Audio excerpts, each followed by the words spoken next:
তার কারণ পিতামাতাই হচ্ছে সবচাইতে বড় শিক্ষক। আপনি আপনার সন্তানকে এখানে কোরআন পাইয়ে দিলেন, এখান থেকে ভালো ভালো ভিটামিন যুক্ত দিক নির্দেশনা দেওয়া হচ্ছে, ঔষধ দেওয়া হচ্ছে।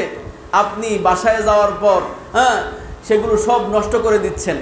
কিভাবে? আমলের পরিবেশ বাসায় রাখেন নাই, কোরআনের পরিবেশ রাখেন নাই, বাসায় টিভি লাগায় রাখছেন, নিজে নামাজ পড়েন না, মা নামাজ পড়ে না, বাবা নামাজ পড়ে না, হুজুর ছেলে নামাজ পড়ে না কেন? ছেলে নামাজ পড়ে না কেন? হুজুর তেলাওয়াত করে না। আরে আপনি যদি কোরআন নিয়ে বসতেন, আজকে বসেন, কালকে বসেন, পরশু বসেন, তারপরের দিন দেখবেন অটোমেটিক আপনার ছেলেও বসে গেছে। আপনি আপনার সন্তানের কাছ থেকে যদি নামাজ চান, জায়নামাজ নিয়ে দাঁড়ায় যান। আজকে দেখছে বাবা জায়নামাজ নিয়ে দাঁড়ায় গেছে, কালকে দেখছে জায়নামাজ নিয়ে দাঁড়ায় গেছে, পরশুদিন দেখছে জায়নামাজ নিয়ে দাঁড়ায় গেছে।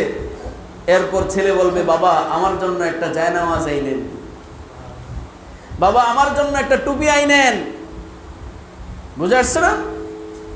এক বুজুর্গ ঘটনা বর্ণনা করতেছেন যে বাবা মা চাইতেছেন সন্তান যাতে আমাদের কাছে না চেয়ে আল্লাহ তাআলার কাছ থেকে চাওয়া শিখে।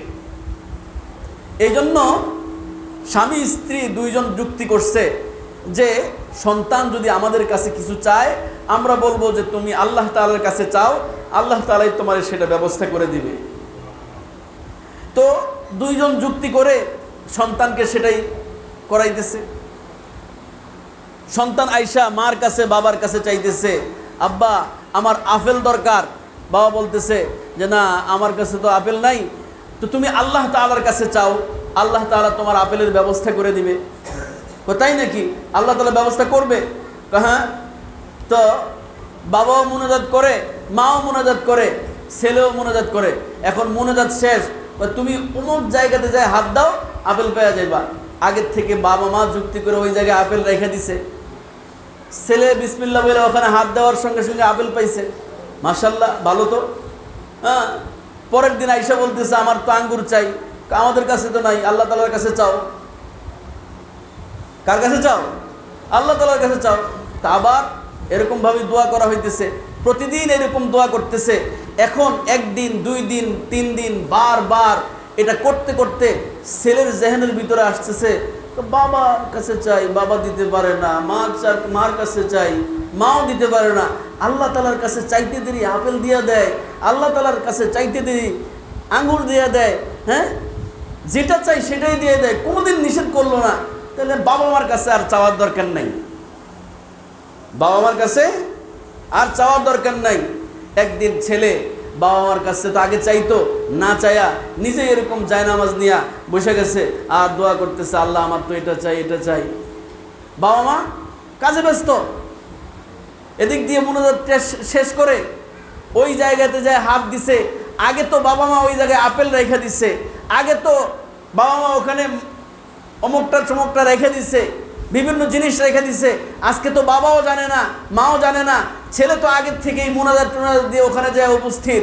আল্লাহ তাআলার আরশের ভিতরে কাঁপন ধরে গেছে, এই নাবালেগ বাচ্চা যদি আমার কাছে চাইতে পারে, আমি আল্লাহ তাআলা ক্ষমতার অধিকারী হয়ে কেন দিতে পারবো না? ফেরেশতা পাঠাইয়া দিলেন, যা চাইছেন সেখানে রেখে দিছে।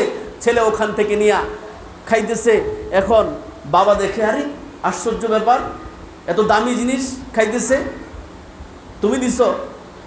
না আমি তো দেই নাই। তুমি দিছো নাকি? না আমিও তো দেই নাই। তাহলে আসলে কোত্থেকে? আল্লাহ আমাদের যেই চাহিদা, আমরা যেই প্রত্যাশাটুকু করেছি যে আমার ছেলে আল্লাহ তাআলার কাছ থেকে চাওয়া শিখবে, সেটা আমাদের হয়ে গেছে। আমরা এটাই চাই। ও মুহতারাম হাজিরিন, আপনি বাবা ডাকটা শোনার জন্য আপনার ছেলেকে কতদিন পর্যন্ত বাবা বাবা ডেকেছেন? বাবা বলতে বলতে বলতে বলতে তার মেমোরি যখন ফুল হয়ে গেছে, এরপরে আপনাকে সে বাবা ডাক শুরু করেছে। ও মুহতারাম হাজিরিন, আপনি নামাজ চান, আপনার ঘরের ভিতরে নামাজের ফেজা চালু করে দেন, নামাজের ব্যবস্থা করেন, কোরআনের ব্যবস্থা করেন। 1 দিন পড়েন, 2 দিন পড়েন, বারবার পড়েন, পরদিন দেখবেন আপনার ছেলেও কোরআন নিয়ে বসে গেছে। হ্যাঁ,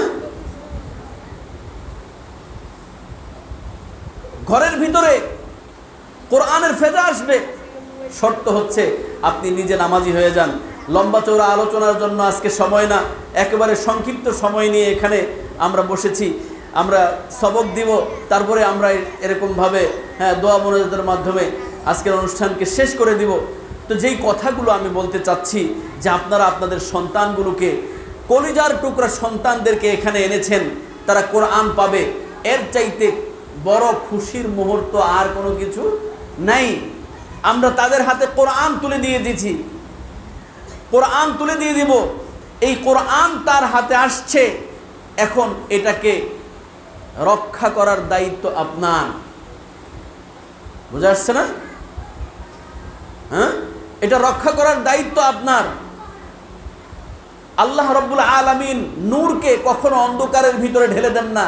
ওয়ানুরুল্লাহ হিলা ইউতা লিআসি, যেখানে গুনাহ আছে সেখানে কি নাই, সওয়াব নাই।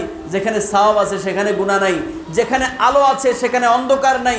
যেখানে অন্ধকার আছে সেখানে আলো নাই।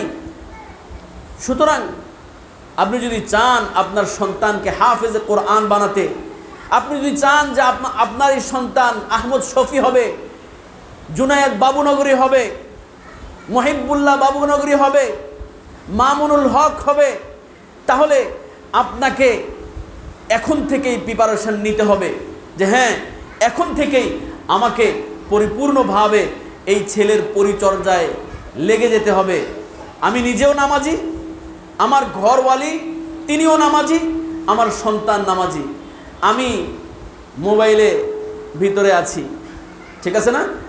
কিছুদিন পর বলবো, বাবা আমার একটা খেলনা মোবাইল আইনা দাও, আমার একটা খেলনা মোবাইল আইনা দাও।